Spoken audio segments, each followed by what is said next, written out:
Okay guys, let's talk about Apex. Is Apex a dead game? So yeah, basically a very close friend of mine asked me, why do I keep playing Apex? And well, that's simple. I do it because I'm having fun.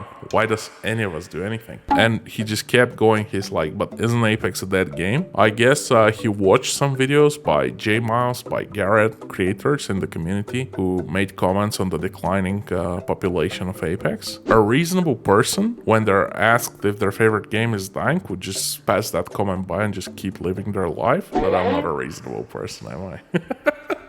Back in the day, I used to play some Battlefield 2, Battlefield 3, and it was really fucked when the servers started dying and you can barely find people to play with. Another big issue with the shrinking population is that the game becomes more and more sweaty. Basically, the longer time a game is out, there are more and more people who are good. What I mean by too good is that they're so good at the game that whenever you get matched with them, it's not fun to play. And in order for the lobbies to be reasonably enjoyable, in the case of Apex, in order to have at least some chance, even if it's a small chance, to get 20 bomb or to get a 4K badge, you always need to have an influx of fresh players. Like for me, a good lobby is like, it should have a mix. There should be like some Predators, some Masters, there should be some Diamonds, and like if the overall situation is healthy, like at least 2/3 are gonna be like Platinums, maybe some Golds, stuff like that. I really like the old days when sometimes there wasn't any skill-based matchmaking. So,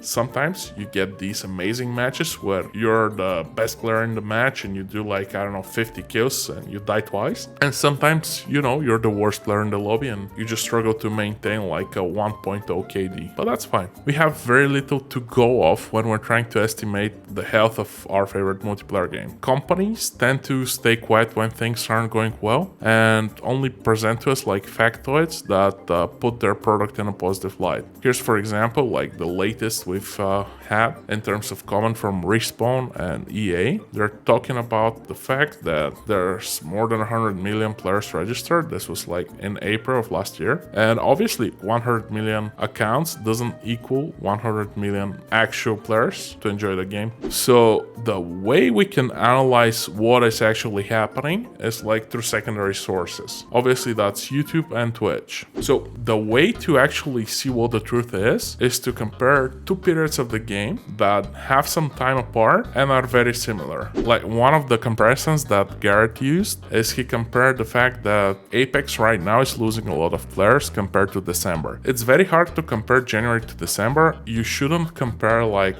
apples and oranges basically. Each month of the year has a different amount of people gaming, a different amount of people doing other things. So basically like you want to compare two periods that are as similar as possible. And we're very lucky in that regard because we have that. Basically season 7 and season 11 are almost exactly the same. Season 7 released on November 4th and season 11 released on November the 2nd. That's very similar. In addition, both of the seasons included a new map. On season 7 we had Olympus. In season 11 we have Storm Point. So basically we also have a new legend, and I do believe we didn't have a new gun in season 7, but we do have a new gun in season 11. So basically both of these seasons are released to capture as many players as they can around the Christmas season. But like, how do we know what happened? Well, we can look at the views. Like, we can look at these playlists. The season 7 Ascension trailer had almost 8 million views, and the Escape trailer has a little less than 6 million views. So if we just go off by this number, there's definitely a little bit of a decline. But let's look at Twitch numbers. We have 60k and let's say 50k.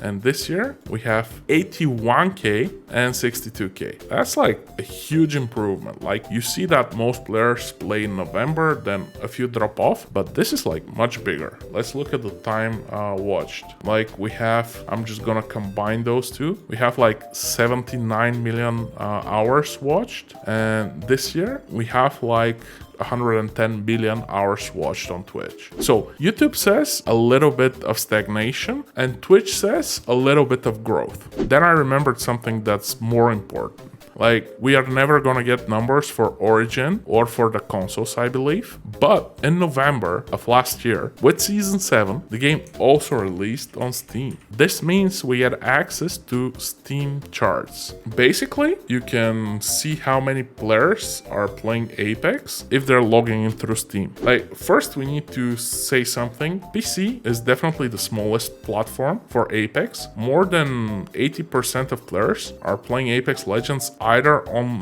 PlayStation or on Xbox. But still, like, for the remaining 10 to 20%, it's mostly PC, and I guess there's also like 7 people playing on Switch. If you're playing on Switch, just say something in chat now. Anyway, so Steam is just a subset of the PC, and PC is a subset of the whole population. But I think it's reasonable to assume that if we see a trend on Steam, it's gonna be mostly accurate for the rest of the platforms as well. You know, if the trend on Steam is going up or down, we can assume that PlayStation and Xbox are doing the same, roughly speaking. So here is like the chart over the last whatever. I told you, I don't think it's very reasonable to look at the small chart. It's better to look at the bigger numbers. So here are the bigger numbers. In November of 2020, we had 75k average players, and we had a peak of, let's say, 120. In December, we had about 65k average players, 65,000 average players, and we had about 112 peak players. Compare this to November of past year, 136k with a peak of 320k. That's like almost double. And I was thinking maybe it's like a one-time thing, but if we look at December, it's the same situation. Like, December is about 2 times bigger in 2021 compared to December 2020.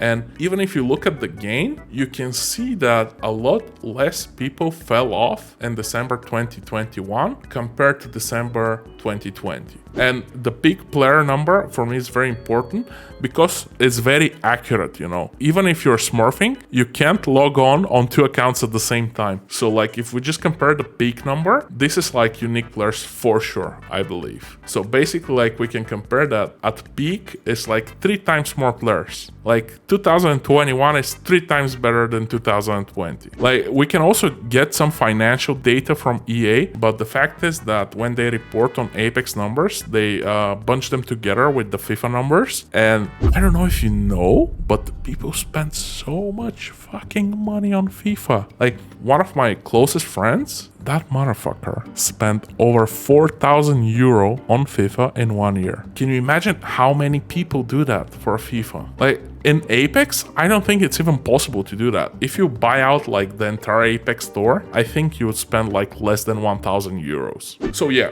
based on these numbers released by Steam charts, I think Apex is at its best time since the beginning. Like, year on year, from the start of Season 0 up until now, Apex has only been growing and growing and growing. I can definitely say that I've had my eyes on a few YouTube creators, and I just saw them grow over the period of like 1 year from like 2 or 3k subscribers up to like 100k. And obviously they're doing well because they're doing quality content, they release a lot of videos, but like, you cannot grow in a game that's stagnating or dying, basically.